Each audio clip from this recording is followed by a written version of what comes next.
Says I'm recording. We are all set. All right. Welcome, beautiful souls, to another fabulous Monday episode of the Faith, Fitness, Joy podcast. I am your host, Rochelle Renee, health coach and healer. And today's topic is stop calorie counting and get the results that you want. So many of you have spent months or weeks, maybe years like me, living on a tight daily caloric budget, only to find yourself stuck at a certain weight after a certain point in time, no matter how perfectly you stay within this daily budget. Does that sound familiar? I know I have experienced this for sure. Or perhaps you see continued weight loss, but find yourself feeling hungry all the time. And then after a point, you get fed up and you're not getting the results worth the pain and the constant deprivation that you're feeling. And so then you get sick of calorie counting altogether and maybe throw in the towel or you abandon it. Does that sound familiar? Because I've also been there as well. So this happens for various reasons. And we're told that the key to weight loss is to eat less than we burn. And while there is some truth to this, there is also a lot of myth behind this and a lot of misconceptions around this that lead us into this trap, that lead us to kind of like believing this old adage. And then that leads us to this, like, I don't know, it's like this defeated feeling or like, I just can't do it. I'm weak. I don't have the strength to stick within my calorie budget. Well, the thing is, it's not really natural. And we'll get into that in a little bit. The three myths that I want to bust up today, let's call it Myth Busting Monday. Why not? And the first one is that all calories are created equal. A calorie is a calorie after all. Well, no, not so much. The second myth is that the greater the deficit, the greater the weight loss. That's not true either. And three, you just aren't committed enough if you can't stick with it. And that's not true either. So as I often say on this podcast and in my blog, I have tried every diet that there is that I've ever come across anyway. And most of them have one thing in common, which is that they involve a form of caloric restriction or reduction, which makes sense because to an extent, it is true that you need to have a deficit in order to lose weight, but it's not in and of itself enough, and there's more to it than that, which we'll get into later. And some may dress this up differently than others. So for example, we have all these different twists on basically what is the same thing, right? Like low carb or keto diets. They don't paint themselves as a calorie counting or a calorie depriving diet, but that's basically what happens when you eliminate entire food groups from whatever you're eating or your dietary plan, right? So that's a form of caloric restriction. It's the same thing with the low fat diets of the 90s, same thing. You're cutting your fat amount so far down that you're eliminating, a substantial amount of a specific food group and thereby cutting your calories down. Weight Watchers is another one where they do it a different way. They're using a point system, which is just a translation of calorie counting. And it's something that's a little bit more of an intuitive approach. And there's, they structure it the way they structure it, but at its core, it's a form of calorie counting and restrictive, caloric intake. So by eliminating all these different food groups or putting things in these packaging, or translating calorie counting in these other ways, you're still cutting your daily diet down by a certain number of calories. And that will get you results to a point. But like I said, there's other aspects to it. And this is why a lot of times we end up not sticking with this long term, or we kind of hit this plateau or this wall when we're doing these things, and then we can't kind of like get past that. So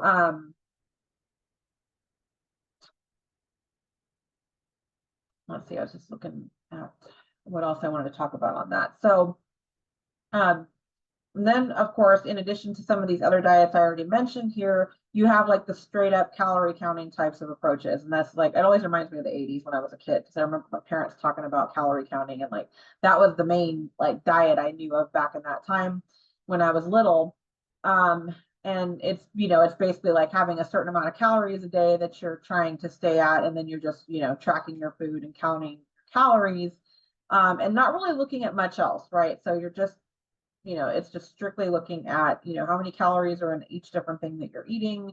And then you're tracking that and you're trying to stay at or below a certain number of calories every day.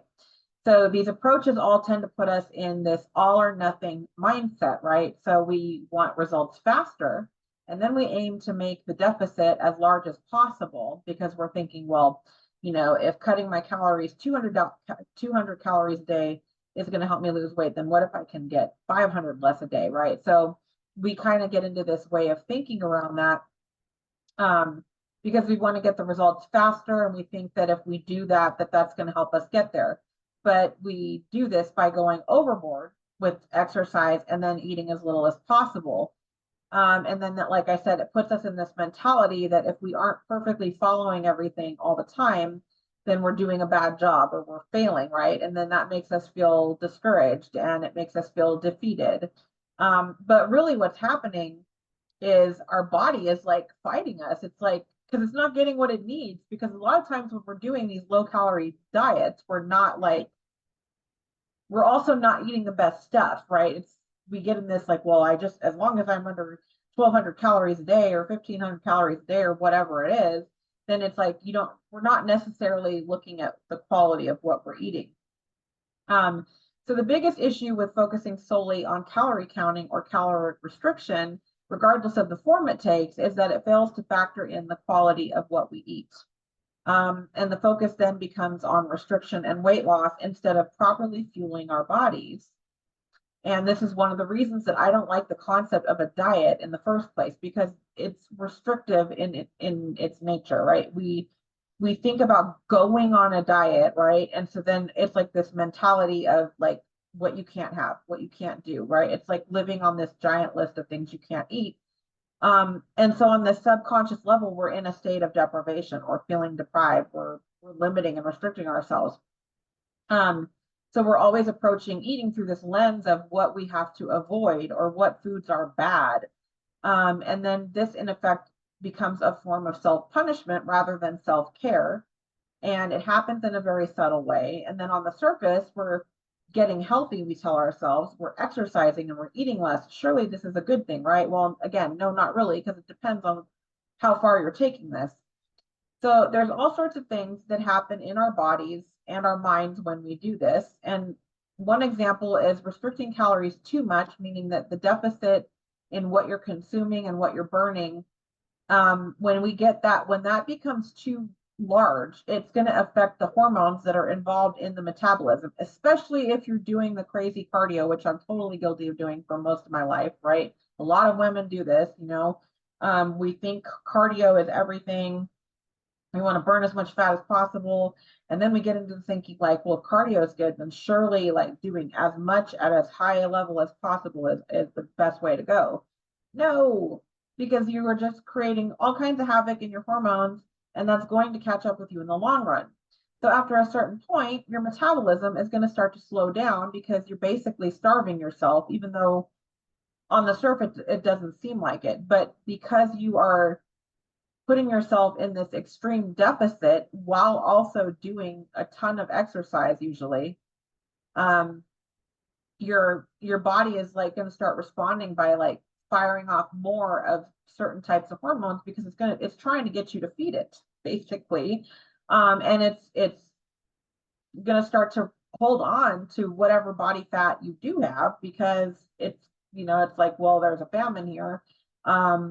And so it's going to slow down processing what you're eating as well. It's not going to, it's like this counter effect.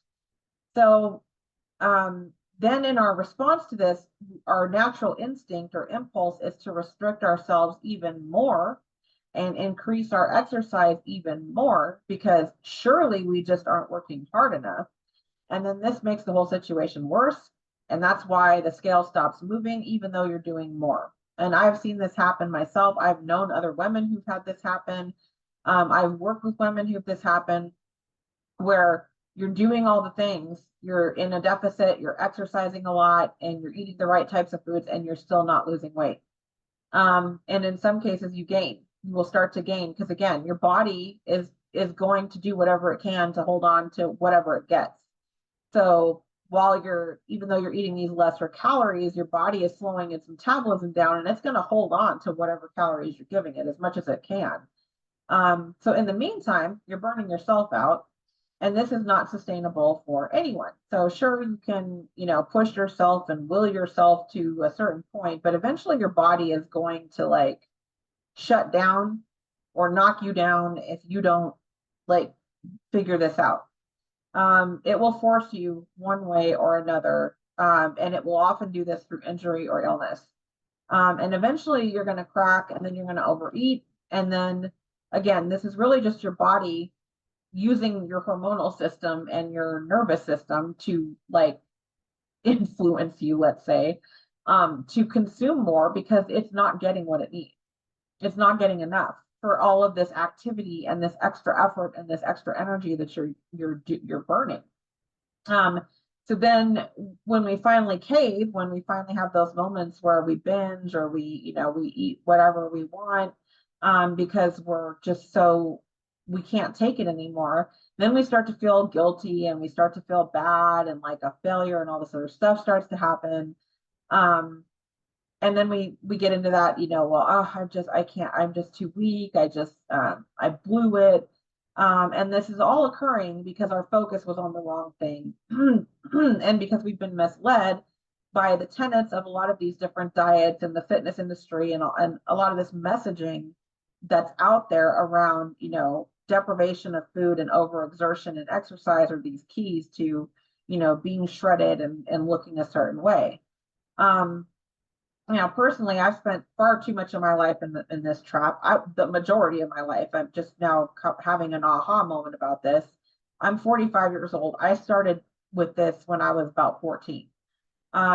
So yeah, the majority of my life, I've been in some form of diet and like just obsessing about all of this and studying all of this. So, and I have firsthand witnessed the effects of this as a result of that, because I've had to start to learn how to kind of undo decades of this damage that I've done to my own body as a result of trying all of these different things and depriving myself to extremes. And then, of course, you couple that with high amounts of stress for probably the majority of my adult life, with work and always being very like hardworking and in hustle mode and overdoing it in my jobs as well.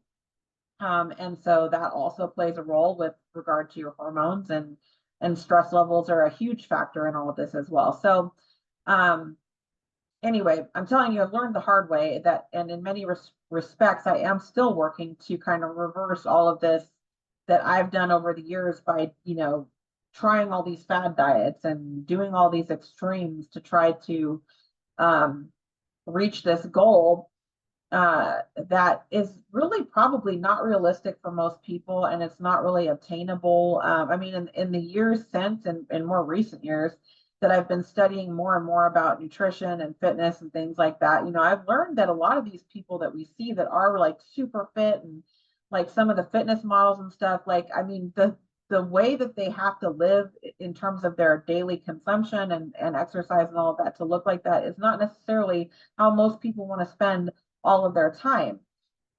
There's like this other side of it that we don't always see. But the good news is that you can recover from, if you've been on a similar path with all of these different kinds of diets and trying all this stuff and having these ups and downs with your weight loss and your success.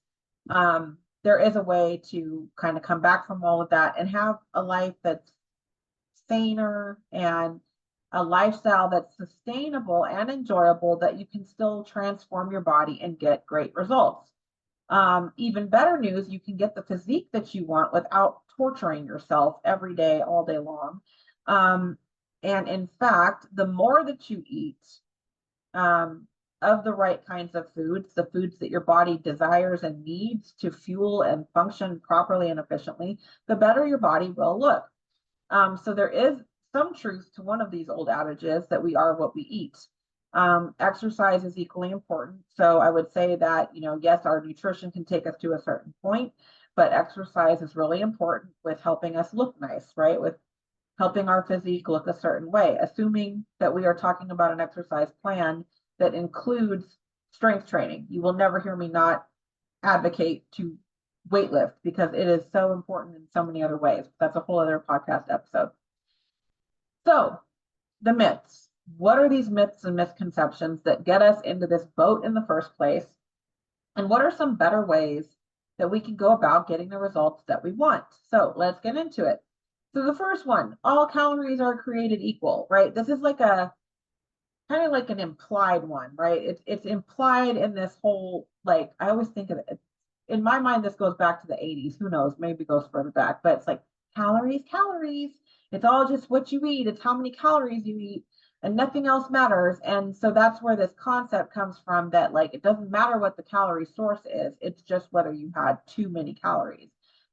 You will never convince me that if somebody is eating a lot of calories that is coming from vegetables and fruits and lean proteins, they're not going to look like somebody that's eating, let's say, the same amount of a lot of calories from fast food and processed food and junk stuff. It's just, no, there's a big difference there. And so that's why this clearly gets me a little worked about this misconception, because it's just not true.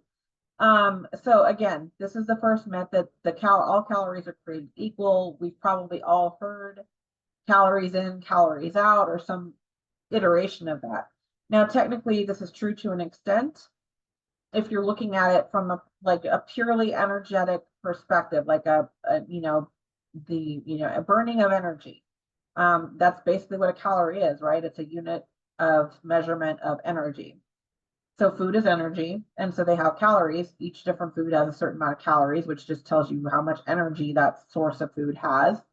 That said, the type of fuel that we get, that each food provides, can be very different. So if you think of it like the difference between the lowest grade of gasoline and the highest grade of gasoline, and the difference in how your car might perform, if you're using one or the other all the time.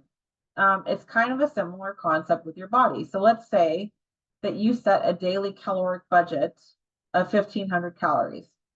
You can technically eat whatever you want in a day, as long as you stick to this upper limit, right? Like, this is the strict, like, just calorie counting approach, the old school. I don't know why in my mind, this approach goes back to the 80s, but I know there's like modern takes on this now. But trust me, I speak from experience on this, that it still depends on what you're eating. And in and of itself, this is not enough to get you where you're probably trying to get in terms of your results. So I'm going to paint you a picture with this sort of scenario here of this amount of calories, 1,500 calories. So in scenario one, you have a breakfast comprised of sausage and cheese breakfast sandwich with no eggs. That's 350 calories. In that same calories is 27 grams of carbohydrates, 22 grams of fat, and 12 grams of protein. And let's say you also have a non-fat latte with that, which has 94 calories, 13 of which are carbohydrates, about less than a gram of fat. We'll round it up to a gram because it's 0.7 grams, and 9 grams of protein. Okay. So lunch, you have a 6-inch turkey and cheese Subway sandwich or sub sandwich, 310 calories, 43 grams of carbohydrates, 7 grams of fat, 19 grams of protein. And let's say you have a 10-ounce bag of chips with that. So that's 160 calories, which is going to be 15 carbs, 10 grams of fat, and 2 grams of protein. And let's say you have a small regular soda. That's 146 calories just for that drink. And that has 36 grams of carbohydrates, probably all of which would be sugar. Let's say dinner salad, 135 calories, 6 grams of carbs, 11 grams of fat, 1 gram of protein. And let's say you have spaghetti with meat sauce, 335 calories, 45 carbohydrates, 10 grams of fat, 16 protein. So all of this comes to a total of 1,530 calories a day for that day. And this is with no snacks or dessert between meals. So the second scenario, you're having breakfast, which is a protein shake. 137 calories, 4 grams of carbohydrates, 2 grams of fat, 26 grams of protein. And it's going to hold you over for a bit because you just had primarily protein for your breakfast. Now you're going to have a mid-morning snack, another protein shake, 137 calories, same breakdown that I just mentioned. Let's say you have a banana with that, so that's 105 calories. Now you've got 27 grams of carbs, less than half a gram of fat, and 1 gram of protein. Let's say you're going to have whole grain toast with half a tablespoon of peanut butter, so that's 116 calories, 13 carbs, 5 grams of fat, 6 grams of protein. Let's say for lunch, you have a small turkey and avocado sandwich on multigrain bread with, let's say, grape tomatoes instead of chips and some sliced cucumbers. That's 344 calories, 53 grams of carbs, 15 grams of fat, 23 grams of protein. So let's say for your afternoon snack, an apple with 2 tablespoons of peanut butter, 275 calories, 30 grams of carbs, 16 grams of fat, and 9 grams of protein. And then let's say for dinner, you have 2 chicken tacos with 2 tablespoons of shredded cheese and corn tortillas, 315 calories, 22 grams of carbs, 12.5 grams of fat, 27 grams of protein. And last but not least, let's say you have a sweet tooth. So you want something sweet after dinner, you have some mixed berries, that's 100 calories, 24 grams of carbs, no fat, and 1 gram of protein. So all of that comes to almost the exact same amount of calories, 1529. But in the second scenario, you can see you're getting a heck of a lot more food. You're getting better quality food than the calories from the first list that I mentioned.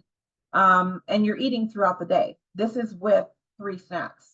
So that's 3 meals and 3 snacks, and that's 1,529 calories versus the first scenario where you're having 3 meals, no snacks, and that is still getting you 1,500 roughly calories. So the second scenario also has more lean protein in it. It has more sources of fat that are going to also give you vitamins and nutrients like avocados and nut butters. So they're going to help keep you satiated for longer. And there's also more fresh fruits and vegetables in the second scenario, which is going to help you get more full and feel fuller longer. It's also going to give you more fiber. And that's going to help your metabolism. It's going to boost your metabolism. And all of these types of foods in the second scenario are going to help you feel satiated throughout the day. But you're also able to eat more frequently and have more, snacks and stuff in between meals, so that you're not feeling hungry all day throughout, through the whole day. So as you can imagine, if you're following an even more restrictive calorie limit than this, you're likely cutting out one of these meals through the day, or you're significantly reducing the amount in each of these, which makes it almost a moot point to eat the meals because you're probably not going to be feeling very satisfied. So this is going to leave you feeling hungry most of the time, especially if you're also exercising, because if you're exercising, your appetite's going to go up a bit. So while it's completely contrary to what most of us have been taught, that the more you eat along with exercise, the better your body will function and eventually look, assuming that you are eating more of the foods that nourish your body. So 1,700 calories comprised of foods empty in nutritional value, like pastries, donuts, chips, lattes, mochas, sodas, candies, cookies. I mean, goodness gracious, the amount of calories that a lot of people are consuming just in their morning coffee, if you're going to the coffee shops every day, is astounding, depending on what you have them putting in there. I mean, some of those can easily be 600, 700 calories. So, and then you have the other types of snacks that people are, often eating with lots of fat and processed ingredients, lots of stuff that's in, fast food, frozen foods, or prepackaged foods. It's not the same as the same 1,700 calories, except comprised of lean protein sources, healthy fats, or what I like to call beneficial fats, like olive oils, nut butters, avocados, complex carbohydrates like fruits and vegetables, and high fiber breads and grains and pastas. So you can do either one of these and get some results. So in other words, you can focus on 1,700 calories a day with exercise and all that, and see some results for some amount of time in terms of the scale moving.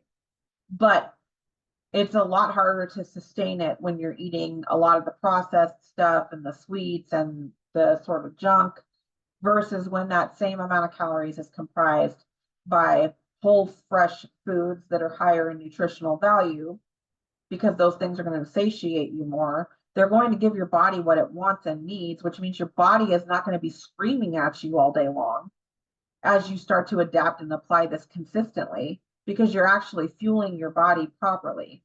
So that's kind of the distinction that I want to help you understand with this, is because it's not as simple as a calorie as a calorie.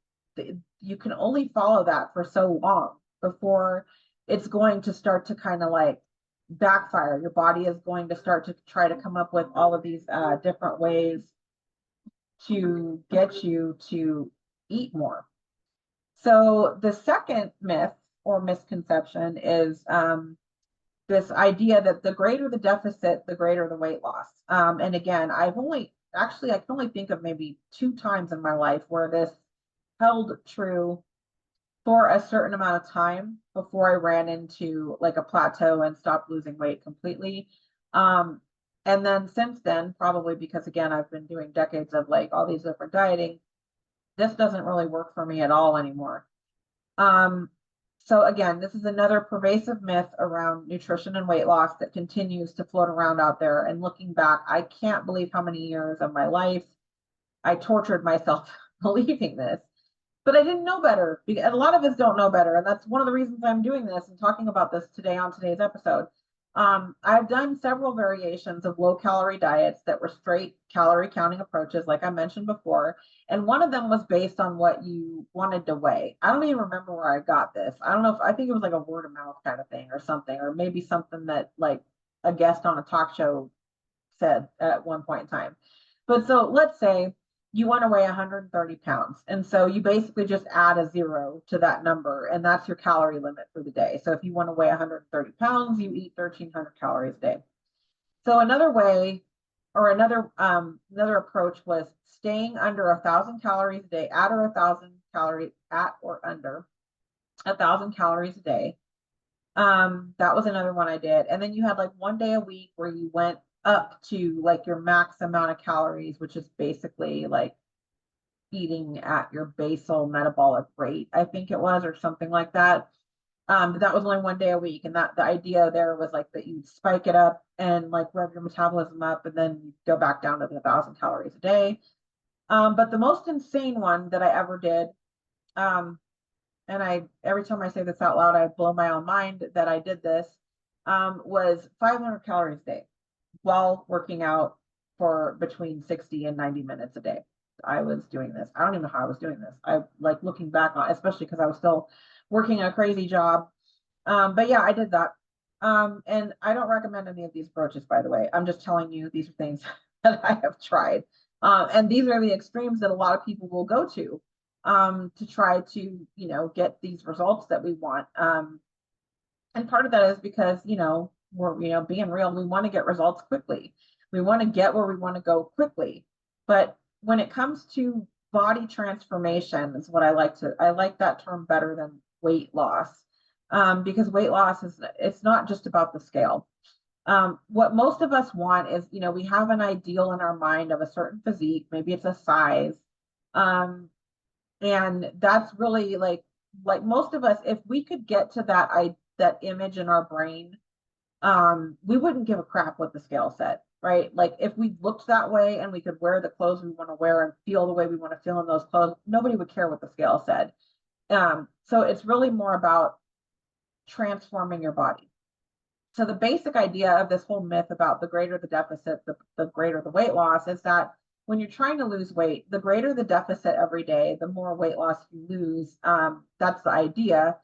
It's often accompanied with exercise, like I said. So in my case, it was also, that's what I was doing, right? I was doing these crazy, like low calorie approaches, and I was doing a lot of workouts, a lot of exercise. But what I found in my own experience is that you lose weight up to a certain point, and then it stops coming off. And at that point, was usually when I would start like restricting further, right? So I was like, okay, I'm going to cut back even more, because usually it wasn't like I had more time to work out. Although I would add to it if I could. I would find ways to try to get other extra exercise in as well. But then eventually you you give up and you kind of go back to normal eating, like I said, because it's not sustainable, because your body is going to keep screaming at you through your hormonal system and your nervous system until you actually feed it, until you stop doing this insanity of like trying to live in this extreme caloric deficit while also, working out extremely hard. And then when you go off the diet, when you actually start to eat kind of more relatively normally, the weight's going to start coming back on faster and faster. Why? Because your body is still in this space. Your body basically doesn't trust you. Let's put it that way. When you start to go back to the kind of more normal eating, your body still doesn't really trust that you're going to feed it consistently. So it's going to keep holding on to stuff. Because like I said before, you've already put it in this position of trying to hang on to everything you're feeding it, because it doesn't trust that it's going to continue to get enough food, because it's not. It hasn't been for however long you've been doing this. So that's kind of what happens. So after years of doing this to myself, I learned that it happens because you're starving yourself in a way, even though, yes, technically you're eating and you're eating a certain number of calories, but you're not giving your body enough, and you're not giving your body sufficient fuel, and you're not properly fueling your body. So from the brain, and by extension your central nervous system and your endocrine system's perspectives, you're not getting enough food or nourishment relative to your output. And this is going to trigger your body to hold on to whatever it does get and slow the metabolism down in the process. And the longer you've done this, the more you've kind of messed up this whole situation with your hormones and your nervous system. So it's going to take some time to reverse it.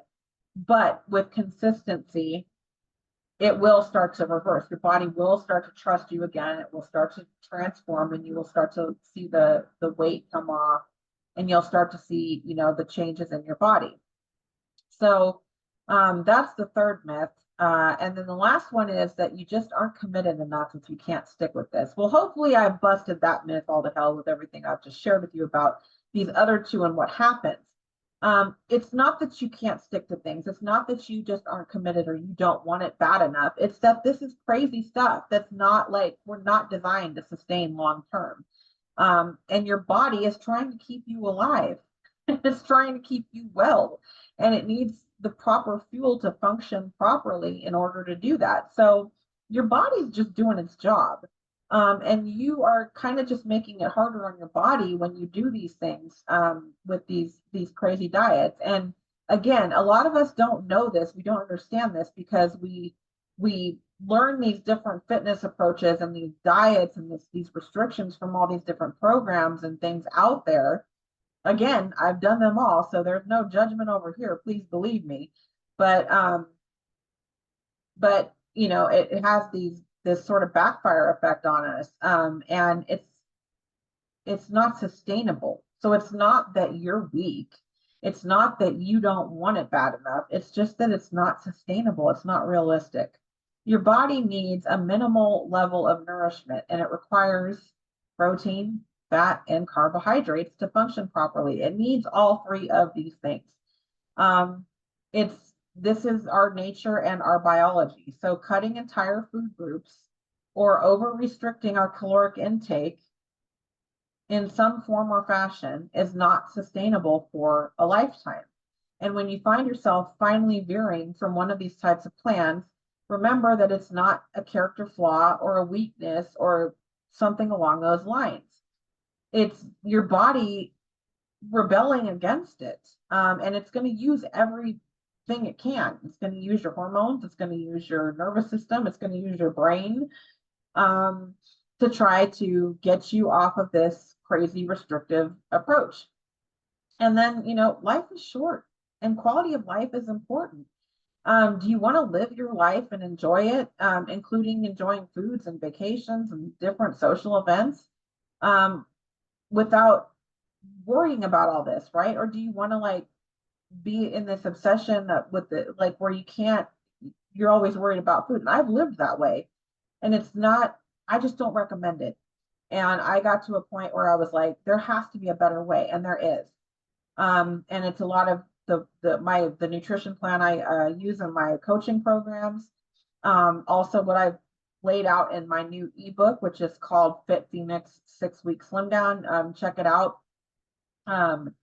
It's 1997. It's a great book. It's a great way to get like, it's got everything you need to get started with a sustainable, healthier lifestyle, including eating.